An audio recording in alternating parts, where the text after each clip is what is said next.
شروع کیا کرو گے؟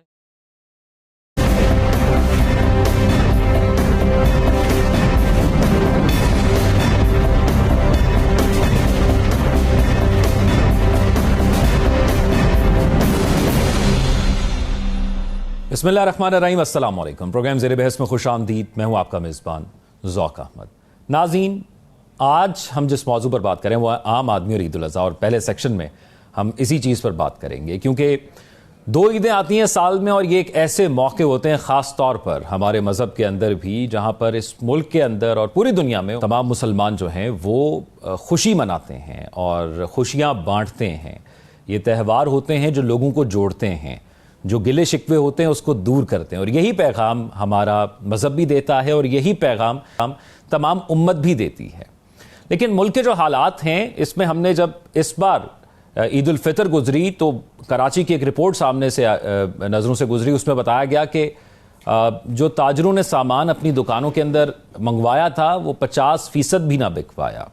پھر ملک کے اندر اس وقت اگر آپ مختلف منڈیوں کے اندر جاتے ہیں مویشی خریدنے کے لیے، جو لوگ جا رہے ہیں وہ اچھا جانور نہیں سستا جانور خریدنے کی کوشش کر رہے ہیں۔ یہ وہ فیکٹرز ہیں یا یہ وہ چیز ہے جو ہمیں دکھاتی ہے، اس طرح کے موقع ہمیں دکھاتے ہیں کہ کیا معیشت عام آدمی تک فائدہ پہنچا رہی ہے۔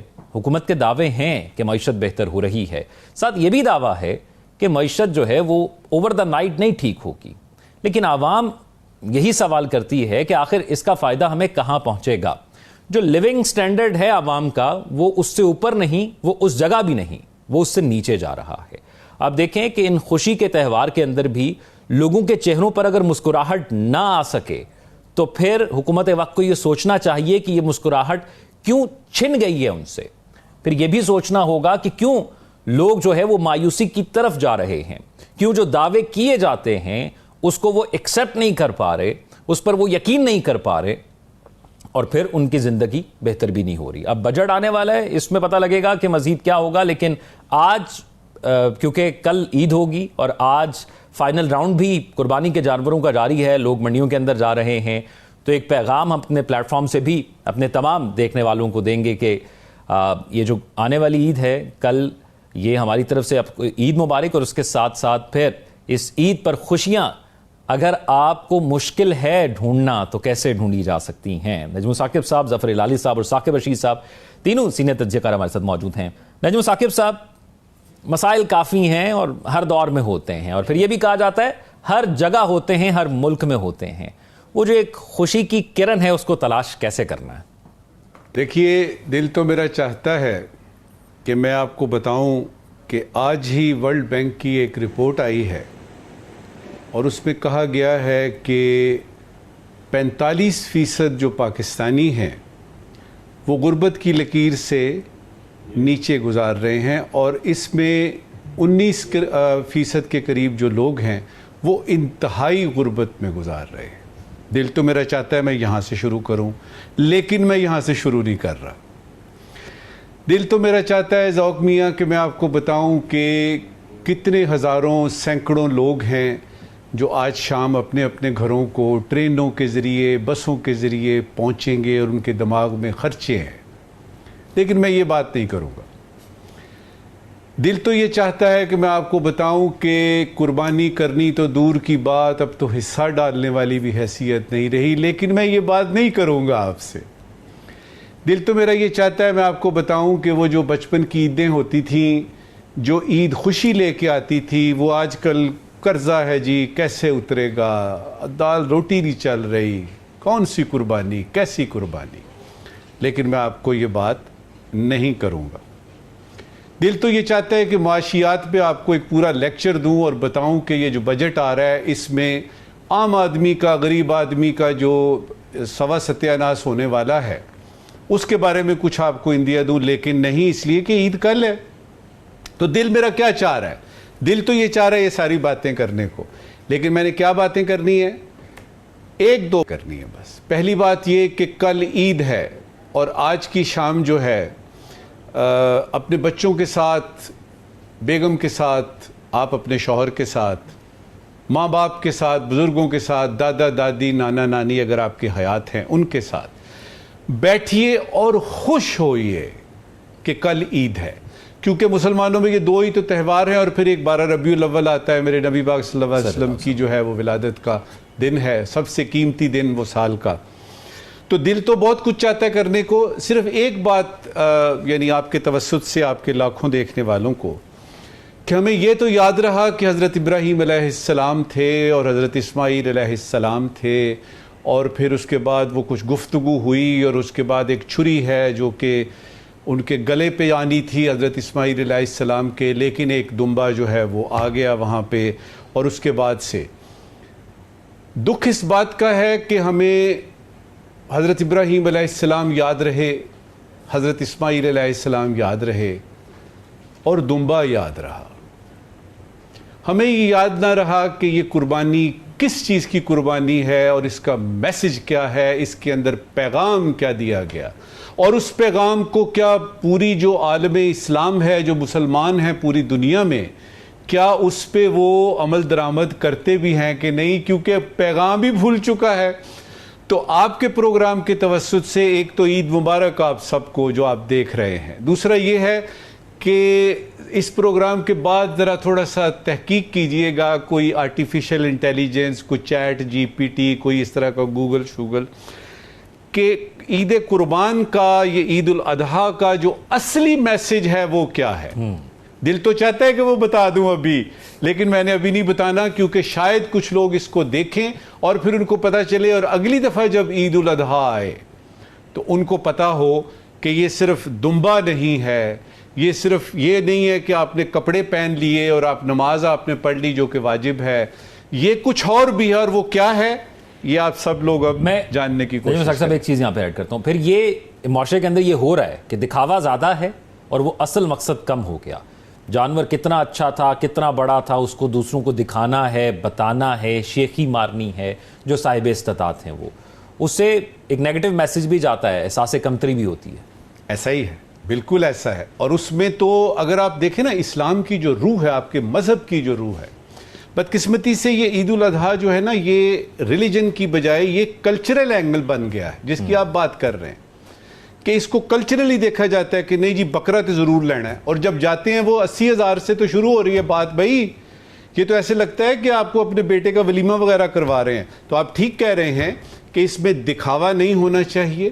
اس میں مقصد یہ ہے کہ آپ ان لوگوں تک گوشت پہنچائیں، ان لوگوں کو، اور پھر وہ قربانی کا جذبہ جو آپ کے اندر ہے اس کو پھر اگلا پورا سال جو ہے وہ آپ نے کرنا ہوتا ہے. اور اس میں دکھاوا، شیخی، یہ اس طرح کی چیزیں جو ہیں یہ تو سخت منع ہے. ٹھیک ہے. ہلالی صاحب، اگر بات کی جائے گزشتہ ادوار کو سامنے رکھتے ہوئے اور اس کو کمپیئر کیا جائے تو یہ خوشیاں آہستہ آہستہ مدھم ہوتی جا رہی ہیں، لوگوں کے لیے مشکلات زیادہ بڑھتی جا رہی ہیں، اور یہ ایسے موقع ہوتے ہیں جس پر لوگ چاہتے ہیں کہ وہ زیادہ خوش ہو سکیں، زیادہ خوشیاں بانٹ سکیں. ہمارا ویسے کلچر بھی ایسا ہے، رمضان آتا ہے تو ہر چیز مہنگی ہو جاتی ہے، عید کا موقع آیا تو اس سے ریلیٹڈ جتنی بھی چیزیں ہو جاتی ہیں وہ بھی مہنگی ہو جاتی ہیں. تو آپ کیا سمجھتے ہیں جو حکومت وقت کے دعوے ہیں وہ کسی ایسی سمت میں جا رہے ہیں کہ وہ امید بھی قائم رکھیں لوگوں کے اندر؟ بڑا اچھا سوال ہے آپ کا. دیکھیے، اس آج کا جو اس موقع کا جو یہ ہے سب سے بڑا چیز وہ ہے قربانی، سیکریفائس. قربانی کرنا ہے آپ نے. ہاں بکرا تو آ گیا، مگر دا ریئل سیکریفائس جو وہ اپنے اولاد کا دینے والے تھے، اس کا مطلب ہے سیکریفائس مانے کہ جو چیز ہو جو تمہیں چاہیے، تمہاری ضرورت ہے، اس کے بغیر تم آلموسٹ رہ نہیں سکتے، وہ ہے سیکریفائس. وہ بکرا نہیں ہے اونلی. تو کیا چیز ہے جو ہم امیر نہیں، ہم غریب تو بالکل نہیں، ہم جو مڈل کلاسز ہیں، وہ کیا سیکریفائس ہم کر سکتے ہیں؟ سوچئے وہ کیا ہے. کوئی ڈاکٹرز ہیں، ان کو پیسے کی ضرورت نہیں ہے، ان کو وقت کی ضرورت ہے. کوئی اور ہیں جن کو اور کسی چیز کی ضرورت ہے ہی نہیں، کسی چیز کی ضرورت نہیں ہے، ان کو کمفرٹ کی ضرورت ہے، آرام کی ضرورت ہے. تو میں سمجھتا ہوں کہ جب آپ سیکریفائس کرتے ہیں تو جس کے لیے آپ سیکریفائس کر رہے ہیں، جس کے لیے آپ قربانی دے رہے ہیں، اس کو بھی مد نظر رکھیں اور پوچھیں کہ اس کی کیا ضرورت ہے، اس کی کون سی ضرورت ہے جو میں پورا کر سکتا ہوں، اور وہ آپ اس کو دیں. کبھی کبھی یہ ضرورت ہے سننا، بات نہیں کرنا، سننا، وہ دو. اور پھر وہ آدمی جس کے لیے آپ یہ سیکریفائس کر رہے ہیں، جس کی امید ہی نہیں تھی، جو سوچ رہا تھا تھوڑا سا گوشت ملے گا اور میں گھر چلے جاؤں گا، جو سوچ رہا تھا چلو ٹھیک میں 1 مہینے سے گوشت نہیں کھایا ہوں، آج گوشت کھاؤں گا، اس کا وہ بھی ایک سیکریفائس ہے. ہاں اس کے لیے تو بہت بڑی چیز ہے، مگر جو آدمی قربانی دے رہا ہے اس کے لیے کیا قربانی ہے. تو یہ مہربانی سے میرے خیال میں مد نظر رکھ کے ہم اس قسم کا اگر اپروچ ہو تو شاید بہتر ایسا اپروچ ہو.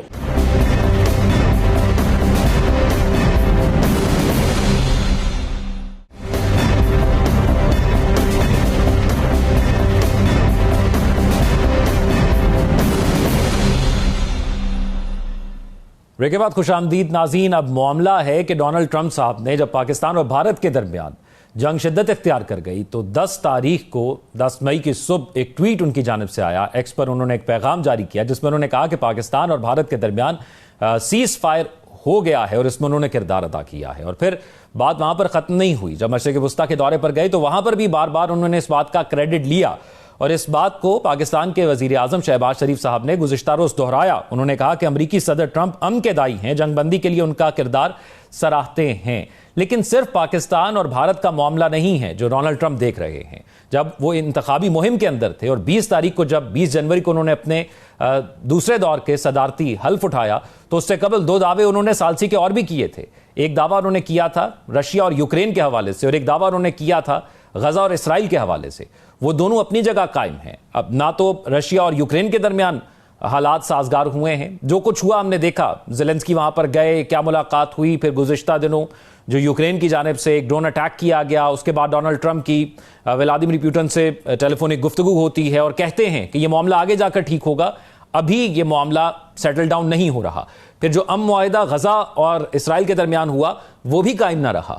مشرق وسطیٰ کے دورے پر تھے تو ایسا لگتا تھا کہ شاید ایک اور امن معاہدہ ہوگا اور ڈونلڈ ٹرمپ کی ثالثی یہاں پر کامیاب ہوگی. تو اسی وجہ سے سوالات اٹھ رہے ہیں کہ اگر وہاں پر ثالثی کامیاب نہیں ہوئی تو پاکستان اور بھارت کے درمیان جو ثالثی وہ کروا رہے ہیں کیسے کامیاب ہوگی. اس میں بنیادی کچھ سوالات بھی اٹھائے جا رہے ہیں. پاکستان نے بہت عرصے بعد ایک واضح موقف سامنے رکھا ہے اور پاکستان فرنٹ فٹ پر ہے اور پاکستان بھارت سے آگے ہے اس فرنٹ فٹ کے اوپر، کیونکہ ہمیشہ بھارت پاکستان کے حوالے سے پوری دنیا کے اندر پروپیگنڈا کرنے کی کوشش کرتا ہے اور پاکستان نے اس بار اس موقع پر اس پروپیگنڈے کو بے نقاب بھی کیا ہے اور اس کو مزید بے نقاب بھی کر رہا ہے. پھر ڈونلڈ ٹرمپ کی جانب سے یہ بھی کہا گیا کہ پاکستان کے اندر ایک مضبوط قیادت موجود ہے جس کو بھارت کے اندر بہت تنقید کا نشانہ بنایا جا رہا ہے. بھارت کے اندر جو بھی بات ہو رہی ہے یا ان کی اپوزیشن کی جو جماعتیں بات کرتی ہیں وہ کہتی ہیں کہ ڈونلڈ ٹرمپ کی ثالثی کیوں قبول کی گئی. ڈونلڈ ٹرمپ کو ایک ولن کے طور پر وہاں پر پیش کیا جا رہا ہے. تو کیا اس تمام صورتحال کے اندر پاکستان کا جو موقف ہے جو واضح ہے، بات ہوگی تو کشمیر پر ہوگی، بات ہوگی تو پانی پر ہوگی، بات ہوگی تو دہشت گردی پر ہوگی، تو کیا ڈونلڈ ٹرمپ ان 3 اہم ایشوز پر کوئی ثالثی کا کردار ادا کر سکتے ہیں یا پھر یہ جو خاموشی ہے یہ کسی بڑی جنگ کی طرف اشارہ کر رہی ہے. اسی پر جانیں گے کہ کشمیر کا معاملہ کہاں پر جائے گا، انڈس واٹر ٹریٹی کہاں پر جائے گی اور پھر جو دہشت گردی کے الزامات بار بار لگتے ہیں یہ کہاں پر جائیں گے. ظفر العالی صاحب، کافی امیدیں تھی ڈونلڈ ٹرمپ سے جب وہ دوبارہ صدر بنے امریکہ کے، اور اس بار بھی 3 مختلف محاذ ہیں جہاں پر ان کی جانب سے کہا جا رہا ہے کہ میں اپنا کردار ادا کروں گا. جو پاکستان اور انڈیا کا محاذ ہے اس پر تو وہ ہمیں کامیاب نظر آئے کیونکہ 10 مئی کو ان کی جانب سے جو دعویٰ کیا گیا وہ ٹھیک ثابت ہوا اور ثالثی ہو گئی اور ایل او سی پر اور بارڈرز پر توپیں اور گنز اور فضا میں خاموشی ہو گئی، لیکن باقی کسی محاذ پر وہ کامیاب نہیں ہوئے. اب یہ ڈونلڈ ٹرمپ سب ثالثی کر رہے ہیں خاص طور پر ہمارے حوالے سے، یہ اس کا مستقبل آپ کیا دیکھتے ہیں؟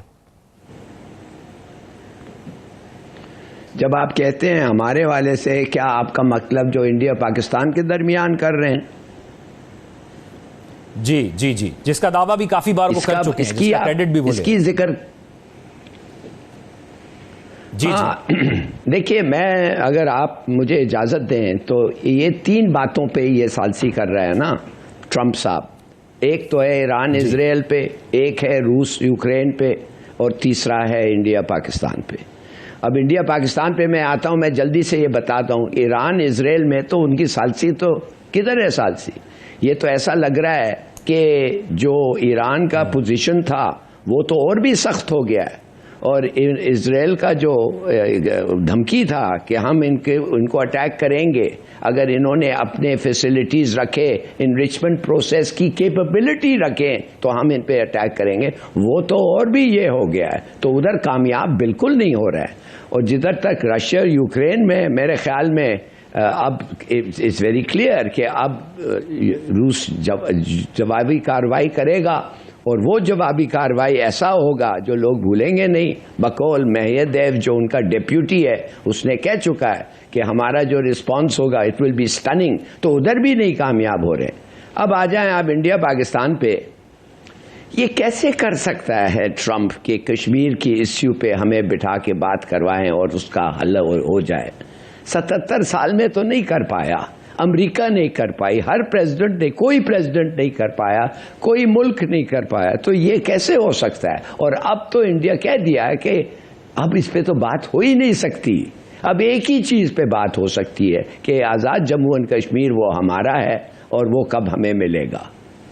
تو مجھے سمجھ نہیں آ رہی ہے کہ اگر اس نے کہا ہے کہ میں نے ایک نیوکلیئر وار روکا ہے، اس کا مطلب یہ ہے کہ اس نے سب مسئلے حل کر دیے اور خاص طور کشمیر کا مسئلہ نہیں.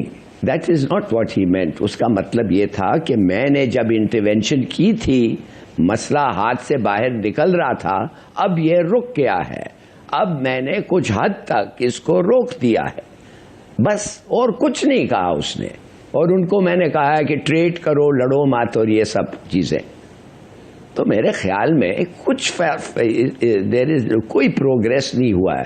ہاں، اگر ایک ہیڈ لانگ رش تھا کہ نیوکلیئر وار پہ، وہ آستے ہو گیا ہے، سلو ہو گیا ہے. کل تو بلاول بھٹو صاحب نے کہا تھا کہ انڈس واٹرز پہ ہمارا جنگ ہو سکتا ہے، نیوکلیئر وار ہو سکتا ہے. آج کے ہر اخبار میں ہیڈ لائن ہے.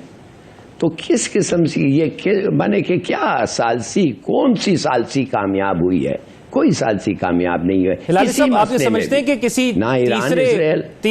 ہلال صاحب آپ سمجھتے ہیں کہ کسی تیسرے ملک میں وہ بٹھا سکتے ہیں پاکستان اور انڈیا کو، اور کوئی بات چیت آگے چل سکتی ہے، یا یہ ڈیڈ لاک اسی طرح رہے گا؟ تیسرے ملک میں ہم بہت دفعے بیٹھے ہیں ہندوستان کے ساتھ کشمیر کے مسئلے پہ. مثال کے طور پہ ایک دفعے تو وہ ڈائری پڑھنے لگ گیا سوارن سنگھ جو تھا، ایک دفعے وہ فلی بسٹر کرنے لگ گیا UN میں. They are not serious. ان لوگ کہتے ہیں، اور بار بار انہوں نے کہا ہے کہ کشمیر ایک بائی لیٹرل ایشو ہے، وہ تم اور ہمارے درمیان ہے اور کوئی کچھ نہیں کر سکتا. اور ہم نے تمہیں بتا دیا ہے کہ کشمیر میں صرف ایک ہی چیز پہ بات ہو سکتی ہے کہ آزاد کشمیر کو آپ واپس کب کریں گے انڈیا کو. 77 سال ہو گئے. اب آپ سمجھتے ہیں کہ ایک فون کال پہ یہ سب مسئلہ حل ہو گیا ہے یا حل ہو سکتا ہے؟ بالکل نہیں ہو سکتا ہے. بات چیتیں ضرور ہو سکتے ہیں، حل نہیں نکلے گا اس سے. نہ اس پہ مودی نے کیا کہا ہے؟ مودی نے پانی کے اوپر مودی نے کہا کہ میں نے کہا تھا کہ پانی شاید میں روک دوں اور ان کے پسینے بہرنے لگ گئے. تو اس کا کیا مطلب ہے کہ آئی واز جوکنگ، کہ میں ایسے ہی کہہ رہا تھا؟ مجھے نہیں پتا اس کا کیا مطلب تھا جب اس نے کہا میں نے صرف یہ کہا تو ان کے پسینے بہانے لگ گئے ان لوگوں کے. اس قسم کے مائنڈ سیٹ، مودی کا مائنڈ سیٹ، آپ سمجھتے ہیں ان کے ساتھ ایسے باتیں ہو سکتی ہیں، ایسے نتیجہ نکل سکتا ہے جو ہمیں قبول ہے؟ بالکل نہیں. یہ آئے ہیں اس دنیا میں ہندوستان کو ایک ہندو راشٹر بنانے کے لیے، اور وہ جائیں گے اس دنیا میں یہی بناتے بناتے، اور ان کے ساتھ کچھ نہیں ہو سکتا ہے. بس آپ اپنا گارڈ رکھیں، آپ کوشش کریں کہ ان کے ساتھ نارمل ریشنل ریلیشن شپ ہوتا ہے، مگر ایک منٹ کے لیے نہ سمجھیں کہ مودی کے طرح آپ کشمیر پہ فیصلہ کر سکتے ہیں، اور مودی جیسے انسان کے ساتھ آپ کوئی خاص معاملے پہ پیس اور اسٹیبلٹی آ سکتی ہے سب کانٹیننٹ میں. ٹھیک. ثاقب صاحب، اب بات یہ ہے کہ ڈونلڈ ٹرمپ ثالثی کی بات کر رہے ہیں، محاذ 3 ہیں، تو وہ ایک تو بتائیے گا کہ ثالثی کریں گے کیوں؟ اس سے ڈونلڈ ٹرمپ کو کیا حاصل ہوگا، اور کیا ان کا ٹریک ریکارڈ یا یونائٹڈ اسٹیٹس کا ٹریک ریکارڈ یہ دکھاتا ہے کہ ثالثی کی جو کوششیں ہوتی ہیں وہ کسی نیا چڑھتی بھی ہیں، کسی پار جاتی بھی ہیں؟ بہت آسان جواب ہے ان سارے سوالات کا جو 4-5 اس وقت ہماری اس گفتگو میں سے نکلتے ہوئے نظر آتے ہیں۔ پہلا سوال یہ ہے کہ ڈونلڈ ٹرمپ کو اس ثالثی سے ملے گا کیا؟ دوسرا سوال ہے کہ چونکہ امریکہ میں امریکہ بھی ہے، امریکن اور بھی لوگ ہیں وہاں پہ، تو امریکہ کو کیا اس میں پڑی ہوئی ہے؟ اس کو کیا مصیبت پڑی ہوئی ہے؟ امریکہ کو مصیبت کیا پڑی ہوئی ہے اور ڈونلڈ ٹرمپ کو کیا ملے گا؟ تیسرا سوال، جو پش چاہیے ہوتی ہے نا کہ آدمی پش کرتا ہے، یعنی امریکہ یا ڈونلڈ ٹرمپ صاحب بحیثیت president of the United States of America push کریں گے، تو وہ تو ہم نے دیکھ لیا کہ سوائے اسرائیل کے کسی ایک ملک کے کسی ایک چیز کے بارے میں وہ پش نہیں کر رہے۔ چوتھا، انڈیا جو ہے آپ کے خیال میں جب کہ وہ یہ جنگ ہار گیا اور ساری وہ حساب کتاب اندر جو وہ ہے کہ جی آپ نے ڈونلڈ ٹرمپ کی بات سنی کیوں وغیرہ وغیرہ، کیا وہ کسی قسم کی اس ٹیبل کی طرف جانے کا سوچ بھی سکتے ہیں؟ دیکھیے، معجزہ ہو گیا، پرائم منسٹر شہباز شریف صاحب نے کہا ثالثی کیجئے، آپ امن کے دائی ہیں، آ جائیے، آ جاتے ہیں۔ تو انگریزی میں ایک وہ محاورہ ہے کہ you can bring a horse to the stream but you can not make it drink. اول تو یہ چانس ہی نہیں ہے کہ انڈیا کو آپ اس ٹیبل پہ لائیں گے۔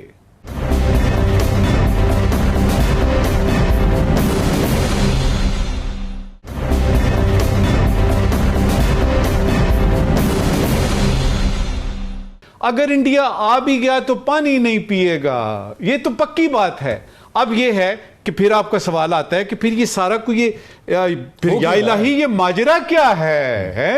ماجرا یہ ہے کہ کچھ چیزیں آپٹکس کے لیے کی جاتی ہیں، کچھ چیزیں جس کو سفارتکاری میں ہم کہتے ہیں یہ صرف آپٹکس کے لیے ہے۔ مثال کے طور پہ اگر پرائم منسٹر شہباز شریف صاحب کو 100% پتا ہے کہ ہندوستان بیچ میں نہیں آئے گا، ہندوستان جو ہے وہ کسی صورت میں بھی کشمیر پہ بات کرنے کو تیار نہیں ہوگا، اسپیشلی آفٹر 5 اگست 2019 کے وہ حساب کتاب جو تھے، اور پھر یہ جو اس میں ہزیمت اٹھانی پڑی ہے اس کو، اس کے اس کے باوجود پرائم منسٹر شہباز شریف صاحب نے اگر یہ کہا ہے تو اس لیے نہیں کہا کہ وہ ان کو پتا ہے کہ وہ آ جائیں گے اور ثالثی کر دیں گے، وہ اس لیے کہ ہمارا ذرا آپٹکس اچھے ہوں گے، ہم امن چاہتے ہیں۔ اور پھر تھوڑا سا پریشر جو ہے، مورل پریشر، وہ واشنگٹن پہ آتا ہے کہ بھئی آپ نے اگر یہ کرایا تھا تو یہ باقی بھی کرائیں۔ باٹم لائن، کسی قسم کی ثالثی نہیں ہو رہی، کسی قسم کی ایسی کوئی بات سچویشن نہیں آ رہی، کم از کم ایک فورسیبل فیوچر تک آپ سوچ سکتے ہیں کہ یہ سچویشن گڑبڑ کی طرف جا رہی ہے، یہ سچویشن جو ہے وہ گھمبیر ہو رہی ہے، سنجیدہ ہو رہی ہے، کیونکہ انڈیا نے ابھی اس کا جواب دینا ہے۔ اور آپ کے خیال میں یہ بنیان مرصوص میں جو کچھ ہوا ہے اس کے جواب میں وہ ثالثی قبول کر کے اور ٹیبل پہ بیٹھ کے چائے سموسے وغیرہ کرے گا؟ سوال ہی پیدا نہیں ہوتا۔ نہیں نجم ثاقب صاحب، ایک یہاں پر چیز یہ ہے کہ جب 2 نیوکلیر ممالک آمنے سامنے آئے تو انہوں نے سمجھا کہ اب مجھے آ جانا چاہیے بیچ میں اور ثالثی کرا لینی چاہیے۔ جب ہم کہہ رہے ہیں کہ اگر وہ سنتاس معاہدے کو یک طرفہ معطل کر کے کوئی وہاں پر اقدام اٹھاتے ہیں تو یہ نیوکلیر وار کی طرف جا سکتا ہے، تو کیا وہ انتظار کریں گے کہ معاملہ وہاں تک پہنچے، یا اب جب یہ پورے دنیا کے اندر ہمارے اور ان کے وفد بھی جا رہے ہیں تو کہیں بیچ کا راستہ نکالا جائے گا؟ چلیں کشمیر پر نہیں، پانی پر۔ کس وقت امریکہ یا ویسٹ جو ہے یا چین اور روس جو ہیں وہ آئیں گے اور کہیں گے کہ بھئی 2 نیوکلیئر سٹیٹس آمنے سامنے ہیں؟ وہ وقت آنے کا تھوڑا سا اندیشہ ہوا جب یہ بنیان المرصوص شروع ہوا ہے، لیکن اس میں پھر سے کہوں گا کہ اگر یہ پاکستان کی سچویشن ہوتی کمپرومائزنگ، کبھی کوئی بیچ میں نہ آتا۔ اور یہ چیز پاکستانیوں کو سمجھنی چاہیے، یہ چیز پاکستانی فارن آفس کو اچھی طرح سے پتا ہے کہ آپ نے اپنا قلعہ مضبوط رکھنا ہے، آپ کی وار گیمنگ روم 24 گھنٹے چلنی چاہیے، اور آپ کسی بھی وقت توقع رکھیں، اور یہ نہ کریں کہ جی جب 2 نیوکلیئر، آپ کے خیال میں ان کو نہیں پتا کیا ہو رہا ہے یہاں پہ، ان کو کیا پڑی ہوئی ہے کہ پانی بند ہوگا تو دیکھی جائے گی، یہ سندھ طاس معاہدہ دیکھی جائے گی, یہ جو شملہ وغیرہ کہہ جی یہ کر دیں گے وہ کر دیں گے, جو خواجہ آصف صاحب کہہ رہے ہیں دیکھی جائے گی. پھر اس کے بعد کشمیر کا 78 سال میں تو ہوا نہیں ہے, ابھی کیا ہے, ان کو صرف ایک ہے کہ یہ جو نیوکلیئر دونوں ممالک ہیں نا, ان کے جو نیوکلیئر آرمز ہیں وہ غلط ہاتھوں میں نہ چلے جائیں, ان کے نیوکلیئر آرم جو ہیں وہ کنٹرول رہیں, اور جب ان کو پتہ چلے گا کہ یہ کنٹرول سے چیز باہر جا رہی ہے تو ان کو آپ کو بلانے کی, بتانے کی اور درخواست کرنے کی ضرورت نہیں رہے گی. ناممکنات میں تو نہیں ہے نا نجم ثاقب صاحب, لیکن آپ کو لگتا ہے کہ کیا ہمیں کچھ ایسا ایڈاپٹ کرنا پڑے گا کہ وہ اس بات کو سمجھیں اور آئے, یا یہ ان پر ہی ہے, ہمارے ہاتھ میں کچھ نہیں ہے؟ آپ دیکھیے, آپ نے بات کرنی ہوتی ہے نا تو دوسرا فریق بھی ہوتا ہے نا. انڈیا تو راضی نہیں ہے, آپ تو irrelevant ہے, اور اب یہ آپ بہت زیادہ irrelevant ہو گئے ہیں اس کے لیے. تو آپ یہ کیوں کہہ رہے ہیں کہ ہم یہ چاہتے ہیں؟ یہ بھی تو دیکھ لیجئے وہ کیا چاہتے ہیں. وہ بالکل بات نہیں کرنا چاہتے, وہ کہتے ہیں کہ جی ہم نے بات کرنی نہیں ہے, پاکستان از irrelevant, اور یہ جو سارا کچھ ہوا ہے اس کو تو ہم جواب دیں گے. اس صورتحال میں کون سی سالسی, کون سا ٹیبل نیگوشیٹنگ, کون سی ایک سپر پاور جو بیچ میں آئے گی اور کرے گی؟ اور پھر سے کہوں گا, ڈونلڈ ٹرمپ کو کیا ملے گا یہ سالسی کرا کے؟ امریکہ کو اس سے سالسی کرا کے ملے گا کیا؟ اور اگر وہ کر بھی لیا انہوں نے آپٹکس کے لیے, تو وہ پش آپ کے خیال میں کریں گے انڈیا کو کہ آ کے بات کریں؟ سوال ہی پیدا نہیں ہوتا. ثاقب بشیر صاحب, 2019 ایک ایسا موقع آیا جب ہمارے اور بھارت کے جو تعلقات تھے وہ ٹریڈ وغیرہ رک گئی اور باقی معاملات ہوئے, لیکن 22 اپریل کے بعد بھی بہت سے معاملات چینج ہو گئے. اس سالسی کے بعد کیا ہم 2019 سے پہلے کی صورتحال پر چلے جائیں گے, یا 22 اپریل کے پہلے کی جو صورتحال تھی ہم اس تک جا سکتے ہیں, یا یہ دونوں اب ممکنات میں نہیں رہے؟ نہیں, ایک تو جو ہے وہ ہماری طرف سے باقاعدہ طور پر کہہ دیا گیا ہے کہ جو ہے وہ دونوں طرف کی جو فورسز ہیں وہ انٹرنیشنل بارڈر پہ وہ اپنی 22 اپریل سے پہلی کی پوزیشن پر جا چکی ہیں. یہ پاکستان نے آفیشلی مطلب بات کر دی ہے, اور ان کے طرف سے بھی وہ تو بارڈر پہ ہے نا, لیکن ہم ایئر لائن بلاک ہے یا بارڈرز بند ہیں, وہ والی صورتحال تو اپنی جگہ ہے نا ابھی. جی نہیں, وہ تو بہت دور کی آپ بات کر رہے ہیں. یہ ابھی تو بالکل نارمل ہوا ہے, یہ 7 مئی سے 10 مئی جو کچھ ہوا ہے وہ سچویشن نارمل ہوئی ہے. وہ تو بہت دور ہے کہ تجارت ہوگی, ٹریڈ ہوگی, کہ دونوں ممالک کے لوگ آپس میں جو ان کا انٹریکشن ہوگا. وہ تو جو ہے وہ 5 اگست 2019 سے پہلے کی پوزیشن, اور مطلب ابھی وہ سفر بڑا لمبا ہے. ایک چیز جو ہے وہ اور آ گئی ہے, ڈونلڈ ٹرمپ کے لیے ایک اور محاذ کھل گیا ہے. اب دیکھنا یہ ہے کہ پاک بھارت جو معاملات ہیں ان میں جو ثالثی کی بات ہو رہی ہے اس میں وہ اب کتنا آگے آئیں گے. کل پرسوں بھی انہوں نے پاکستانی جو قیادت ہے ان کی بڑی تعریف کی, لیکن بھارت ہمیں یہ جو ہے وہ دیکھنا چاہیے کہ بھارت جو ہے وہ 22 اپریل سے لے کر یا 7 مئی یا 10 مئی کے بعد سے لے کر آنورڈ بھارت نے کبھی وہ امریکہ کی ثالثی کی پیشکش کو نہیں مانا. اگر مانا بھی ہے تو وہ کہتے ہیں جی ادھر کا جو کشمیر ہے اس پہ بات کریں گے, اور دہشت گردی پہ اور اس طرح بات کریں گے. اور سندھ طاس جو معطلی ہے معاہدے کی وہ ابھی تک جو کی تو ہی ہے. لیکن جو ڈونلڈ ٹرمپ ہے ان کے لیے ایک نیا محاذ کھلا ہے. آپ نے دیکھا ہوگا ان کے قریبی, ان کے دوست اور ہمارے جو ہے وہ ایکس کے مالک جو ہیں ایلان مسک, وہ اب جو ہے وہ ان کے سامنے آ کے کھڑے ہو گئے ہیں. اور وہ ان کے جب الیکشن تھا اس میں انہوں نے بڑی جو ہے وہ کیمپین بھی کی تھی, اور اس کے بعد یہ دعویٰ جو وہ ٹرمپ بھی کرتے رہے ہیں کہ انہوں نے بہت کیمپین کی اور بڑا پیسہ لگایا تھا ایلان مسک نے. اور اب ایلان مسک اور ڈونلڈ ٹرمپ کی دوستی ختم اور دشمنی شروع ہو چکی ہے. مطلب گزشتہ رات سے اب تک جو ہے دونوں ایک دوسرے پر پبلکلی بڑے الزامات لگا چکے ہیں. تو اس کا مطلب یہ ہے کہ اب ٹرمپ کے لیے ایک اور محاذ بھی کھل گیا ہے کہ وہ اس محاذ کو اس نے کیسے سنبھالنا ہے, کیسے ٹیکل کرنا ہے. خوش ہو رہے ہیں ثاقب بشیر صاحب کہ ان دونوں کی دشمنی ہو گئی, کیونکہ ثاقب بشیر صاحب کو فائدہ ہوا نا ایکس کا. نہیں یہ تو غلط بات ہے بھائی, یہ اگر ان کی دشمنی ہو گئی ہے تو خیر ہے, کوئی بات نہیں. میں یہ دیکھ رہا ہوں کہ دونوں کے بارے میں نا ان کی جو شخصیت ہے اس پہ بڑی بات کی جاتی تھی.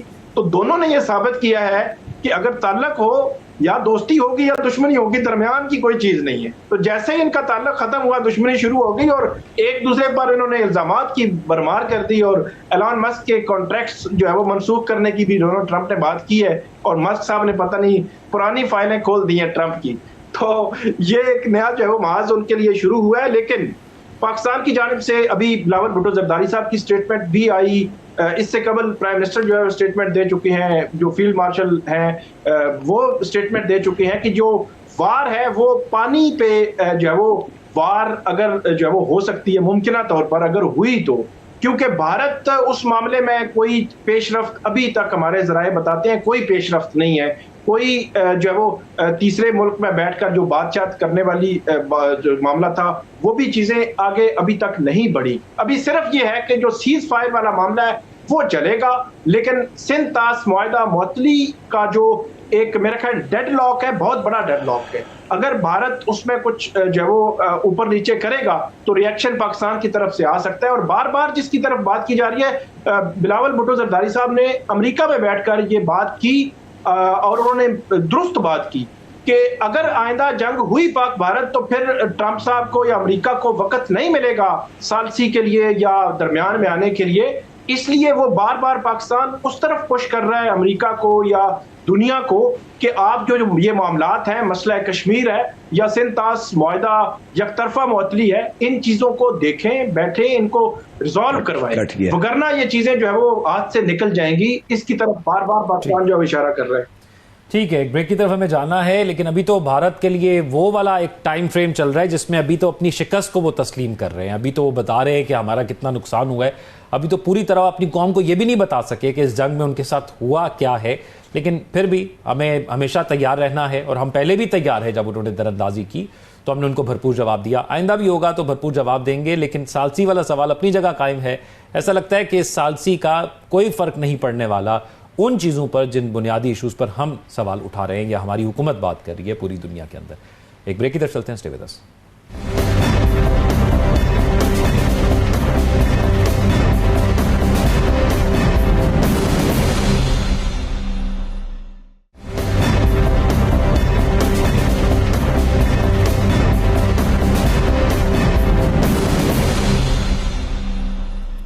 بریک کے بعد خوش آمدید ناظرین.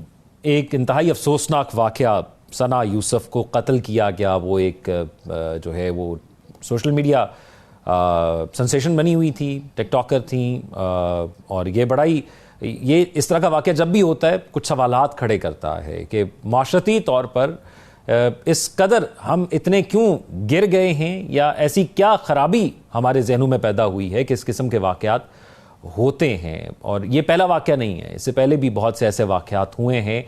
تو ان واقعات کو روکنے کے لیے ہمیں کس قسم کے ٹیسٹ کیس کی ضرورت ہے یا کس قسم کے اقدامات کی ضرورت ہے, تاکہ جب لوگ اس قسم کے کسی بھی واقعے کی طرف بڑھ رہے ہوں تو وہ کچھ سوچیں, کچھ بیریئر بنے اس پر, ہمیں کس طرح کی کارروائیاں کرنی ہوں گی. نجم ثاقب صاحب, بات یہ ہے کہ معاشرتی رویے اس قدر کیوں تبدیل ہو گئے ہیں. ڈے بائی ڈے ہم دیکھ رہے ہیں لوگوں کے اندر برداشت بھی, صبر بھی, سب چیزیں ختم ہوتی جا رہی ہیں. سم ٹائم بات کی جاتی ہے تو کہا جاتا ہے کہ یہ سب سوشل میڈیا کا اثر ہے. کیا ایسا ہی ہے, سوشل میڈیا نے یہ رویے تبدیل کر دیے یا بات کچھ اور ہے؟ بات تو سچ ہے, مگر بات ہے رسوائی کی. دیکھیے سیدھی سی بات ہے, آپ زندگی دیکھ لیجئے سیل فون سے پہلے اور سیل فون کے بعد. آپ زندگی دیکھ لیجئے انٹرنیٹ سے پہلے اور انٹرنیٹ کے بعد. آپ زندگی دیکھ لیجئے سوشل میڈیا, یہ واٹس ایپ, یہ انسٹاگرام, یہ ایکس اور یہ ٹک ٹاک اور یہ سارے ڈرامے جو ہیں ان سے پہلے اور ان کے بعد. آپ کو ایک بہت بڑا فرق نظر آئے گا. سیل فون آپ نے استعمال کرنا ہے اور وہ ایک سہولت ہے. ہو کیا رہا ہے, سیل فون آپ کو استعمال کر رہا ہے. آپ کو ہر وقت فکر ہوتی ہے, صبح اٹھتے ہیں سیل فون دیکھو بھی کیا ہے, کوئی میسج آیا کہ نہیں. یہ جو معاشرتی رویوں کی آپ نے بات کی ہے نا, اس میں بگاڑ کچھ اس لیے بھی یہاں پہ زیادہ پاکستان, ہندوستان اور یہ جو تیسری دنیا کے ممالک ہیں اس لیے بھی کہ یہ ایک بالکل نئی چیز ہے, اور اس کے کانٹورز, اس کے جو وہ ہے نا جو بارڈرز اور وہ جو یعنی اس کی جو باؤنڈریز ہیں سوشل میڈیا کی, وہ نہ تو ہمیں پتہ ہیں, اور اگر کسی کو پتہ ہے تو اس پہ عمل نہیں کر سکتے آپ. اب آپ کو فون کے بغیر آپ دیکھیے گا کہ زندگی آپ کی گزرتی نہیں. پھر یہ جو پیسہ بنانے کا چکر چلا ہے, یہ جو ٹک ٹاک کی وجہ سے یا انسٹاگرام کی وجہ سے یا فیس بک کی وجہ سے یا یہ جو آپ کو یوٹیوب کی وجہ سے یہ جو ایزی پیسہ بن رہا ہے آپ کا, اس نے آ کے کڑماس ڈال دیا ہے. پیسہ بھی اور فیم بھی. جی پیسہ بھی اور فیم بھی. وہی نا, نہیں فیم تو یعنی چھوڑیں آپ, اصلی چیز ہوتی ہے جی کتنے لائکس ہیں, کتنے فلانا ہیں, پیسہ کتنا آ رہا ہے. اچھا اس سے کیا ہوتا ہے, آپ کے دشمن بنتے ہیں, کمپٹیشن ہوتا ہے, اور جو آپ کو نظر آتا ہے کہ جی فلاں خاتون نے یا فلاں مرد نے یا فلاں صاحب نے اتنا زیادہ وہ انفلوئنسر ہو گئے ہیں. مجھے تو کوئی پرواہ نہیں کسی کے انفلوئنسر ہونے کی, مجھے تو یہ پتا ہے صبح اٹھ کے میں نے ناشتہ کرنا ہے, میں نے کام پہ جانا ہے, واپس آنا ہے, بیگم بچوں کو دیکھنا ہے, اللہ اللہ خیر صلی. اس سیل فون کا, سوشل میڈیا کا جو اینگل ہے, اس کے لیے باقاعدہ طور پہ لا بنانے کی ضرورت نہیں ہے. یہ ماں باپ نے سوچنا ہے, یہ نوجوانوں نے سوچنا ہے کہ آپ نے ایزی رستہ جو ہے سستا سا کہ ادھر سے جائیں گے, یہ کریں گے, اور پھر اس میں جو آپ کر کے جو مقبول ہوتے ہیں اس میں آپ کو کچھ ایکسٹرا آرڈنری کرنا پڑتا ہے, اور پھر آپ کی دشمنیاں بنتی ہیں, اور پھر اس قسم کے واقعات پیش آتے ہیں جس کا آپ نے ذکر کیا ہے. کرنا کیا ہے, ایک لائن میں بتاؤں گا. آپ نے, اور خاص طور پہ نوجوانوں نے, لڑکے لڑکیوں نے, سوشل میڈیا کا صحیح طور پہ استعمال کرنا سیکھنا ہے. اب یہ صحیح طریقہ کیا ہے اور غلط طریقہ کیا ہے, ہم تو اس کو بھی ڈیفائن نہیں کر پا رہے. ہلالی صاحب, ہماری چوائسز جب سے سوشل میڈیا آیا تبدیل ہو گئی, ہماری رویے بھی تبدیل ہو گئے. ایک ایسی ٹیکنالوجی ہے جو آسانی کے لیے سب کے یوز کے لیے میسر کی گئی, لیکن یہ جہاں پر آسانی لے کے آتی ہے وہاں پر بہت سی نیگیٹیوٹی بھی لے کر آتی ہے. آپ کو لگتا ہے کہ اس کو ہمیں کنٹرول کرنے کی یا کسی قاعدے قانون میں لانے کی ضرورت ہے, یا جیسا چل رہا ہے ویسا ٹھیک ہے؟ دیکھیے, پہلی بات تو یہ ہے کہ پروگریس کو کنٹرول کر نہیں سکتے, اور جو کرتا ہے وہ کامیاب نہیں ہوتا ہے. اور پروگریس کو کنٹرول کرنا مانے ایک کانٹرڈکشن لگتا ہے. آپ چاہتے ہیں بڑھیں, آپ آگے بڑھیں, سائنس یہ وہ, اور ساتھ ساتھ آپ کہتے ہیں نہیں اس میں یہ ہو سکتا ہے, اس میں یہ ہو سکتا ہے, تو نہ کریں. دیکھیے سیدھی سادی بات ہے. ایک بات تو یہ ہے کہ فیملیز, اسکولز, انسٹیٹیوشنز, یہ تین چیزیں آپ مد نظر رکھ کے اب آپ سوچئے کہ یہ فیملی کو, اس لڑکے کا جس نے جا کے یہ قتل کیا ہے, اس فیملی کو کبھی کوئی انڈیکیشن اور سائن ہی نہیں تھا کہ یہ آدھا پاگل ہے, یا یہ ایک ایکسینٹرک لگتا ہے, یا یہ اس کا ایک قسم کا کیریکٹرسٹک ہے جو بالکل عجیب سا ہے. کیا ان کو کبھی پتہ نہیں چلا؟ اور اگر پتہ چلا تو کیا کیا؟ نمبر 2, سکولز اور انسٹیٹیوشنز میں یہ رپورٹس ہوتے ہیں. میں ایک انگلش پبلک سکول 6 سال گزارا لندن انگلینڈ میں, 6 سال, اور ہر ہاؤس, سکولز میں ہاؤسز ہوتے ہیں, 50-60 لڑکے, ادھر بورڈنگ سکول ہوتا ہے تو وہ ادھر ایک میٹرن ہوتی ہے, ادھر مانیٹرز ہوتے ہیں, ادھر پریفیکٹس ہوتے ہیں, ادھر ہاؤس ماسٹر ہوتا ہے. وہ سب ہر وقت نگاہ رکھتے تھے لوگوں پہ کہ یہ لڑکا کیسا, یہ لڑکا کیسا. اگر یہ دیوانی, اگر وہ کچھ عجیب سا لگ رہا تھا یا ایسے حرکتیں کر رہا تھا جس کو سمجھ نہیں آ رہی تھی, فوراً اس کو یا سائیکائٹرسٹ کے پاس یا ڈاکٹر کے پاس. اور انسٹیٹیوشنز تو الگ بات ہے, ہونے چاہیے انسٹیٹیوشنز میں میڈیکل کیئر جو ایسی چیزیں کو دیکھ بھال کرتے ہیں. ادھر تو کچھ نہیں ہے. مانے کہ ایک لڑکا, پتہ نہیں اس کے بارے میں اگر جو تھوڑا سا میں نے پڑھا ہے, یا وہ بیچارہ مقدم کی جو بیٹی کو وہ مارے گئی ہے, ان لوگوں کے کیا مینیفیسٹ سائنس تھے, کتنے دیر سے فیملی کو مسٹ ہیو نون. اور انسٹیٹیوشنز اور ورک پلیسز جدھر وہ کام کرتے تھے, ان کو بھی پتا ہوگا کہ یار یہ آدمی آدھا پاگل ہے, اس کا کچھ کرو, یہ ایک ایکسینٹرک ہے, یہ اپنے آپ کو نقصان کرے گا. چلو دوسروں کو چھوڑو, یہ اپنے آپ کا نقصان کرے گا. اور لے جاؤ ڈاکٹر کے پاس, اور میڈیکل کیئر اور اٹینشن بالکل اویلیبل ہوتا ہے. ادھر تو وہ بھی نہیں ہے. تو دیکھیے بات سیدھی سادی ہے. سوسائٹی اپنے, you have to look after yourself. آپ اپنا بھی تو تھوڑا سا یہ کریں. یہ کیا ہے کہ بس ایک لڑکے کو کرتے جائے. ایک لڑکا جو 14 گھنٹے ایک عورت کے گھر کے باہر کھڑا رکھ سکتا ہے, وہ تو پاگل ہوگا نا. یہ بات بھی ہاف میڈ, اس کی کوئی رشتہ داری نہیں ہے. جی. کس قسم کی عشق ہے؟ اور اگر یہ عشق ہے, یہ ایک انہیلتھی عشق ہے, یہ ایک سائیکولوجیکل, یہ ایک سائیکو کیس ہے. اس کو لے جاؤ, اس کو ٹریٹمنٹ دو, اس کو سمجھو. کچھ نہیں. پھر وہ جب ہو جاتا ہے لوگ کہتے ہیں ہائے ہائے. ٹھیک ہے. ثاقب رشید صاحب، یہ بڑا امپورٹنٹ پوائنٹ ہے ریہیبلیٹیشن کا، کہ ہمیں فوکس کرنا ہوگا کہ اگر ہمیں ان کیسز کو روکنا ہے تو ہمیں اس ریہیبلیٹیشن پروسیس کو بھی دیکھنا ہوگا، اور اس میں نہ صرف ان اداروں کی ذمہ داری ہے بلکہ پیرنٹس کی ذمہ داری. آپ کیا دیکھتے ہیں کہ جہاں پر وہ خود یا اس کی فیملی جب دیکھتی ہے کہ اس بندے کے اندر کوئی پرابلم ہے تو اس کو وہ لے کر آئیں یا اس کو ایڈریس کریں یا اس کا علاج کروائیں؟ ایک تو ذوق ہمیں یہ طے کر لینا چاہیے اور اس چیز کو تسلیم کر لینا چاہیے کہ اب ہم نے ڈیجیٹل ورلڈ میں زندہ رہنا ہے اور اسی کو لے کر آگے چلنا ہے. اس کے بعد جو آپ نے بات کی کہ ہم نے اس کو کاؤنٹر کیسے کرنا ہے، اس قسم کے جو واقعات ہیں اس کو کیسے روکا جا سکتا ہے. ایک تو یہ ہے کہ زیادہ سے زیادہ سزائیں دی جائیں، جس طرح یہ نور مقدم کیس میں ظاہر جعفر کو سزا ہوئی، وہ اتنا انفلوئنشل تھا، سارا کچھ تھا، سزائیں دے دی. اسی طرح ہم نے ایک دو اور واقعات اسلام آباد میں اسی طرح ہوئے تو اس میں کوئی جو ہے وہ اسی طرح پولیس مقابلے میں کوئی مارا گیا اور اس طرح کی بھی سچویشن آئی. سزائیں بھی ہو رہی ہیں، لوگوں کو وہ اس کو پورٹرے بھی کیا جاتا ہے کہ اس قسم کے اگر واقعات کریں گے تو آپ کو زندگی بھر بھگتنا پڑے گا، لیکن اس میں پھر بھی کنٹرول جو ہے وہ نہیں آ رہا. تو اس میں جو ڈیجیٹل ورلڈ میں ہم نے زندہ رہنا ہے تو والدین کو اپنی ذمہ داری پوری کرنا ہوگی، جو اپنی تربیت ہے بچوں کی اس پہ فوکس کرنا ہوگا. جو ہلالی صاحب نے بات کی کہ 14 گھنٹے اگر ایک جو ہے وہ یہی اسی کیس کی بات کر لیں، وہ بیٹھا ہوا ہے، وہ جو ہے وہ نہیں جا رہا، وہ اوپر آیا ہے، اس نے جو ہے وہ ایک قتل کر دیا ہے. تو اس میں جو بنیادی پوائنٹ مجھے سمجھ آ رہا ہے وہ نور مقدم کے کیس میں بھی میں بات کروں گا یا اس قسم کے اور کیسز میں بھی، کہ جب آپ نے تربیت دی ہوگی نمبر 1 ایسی سچویشن میں وہ اپنے والدین کو فوری اطلاع دیں کہ کوئی ایسی سچویشن ہے. نمبر 2 پولیس، اسلام آباد جیسا شہر ہے، مطلب ایسا نہیں ہے دیہاتوں میں ایسا ہو رہا ہے، اسلام آباد جیسے شہر میں آپ 15 پہ کال کریں تو میرے خیال ہے 5 سے 10 منٹ میں پولیس جو ہے وہ آ جاتی ہے اور پولیس اپنی کارروائی کر لیتی ہے.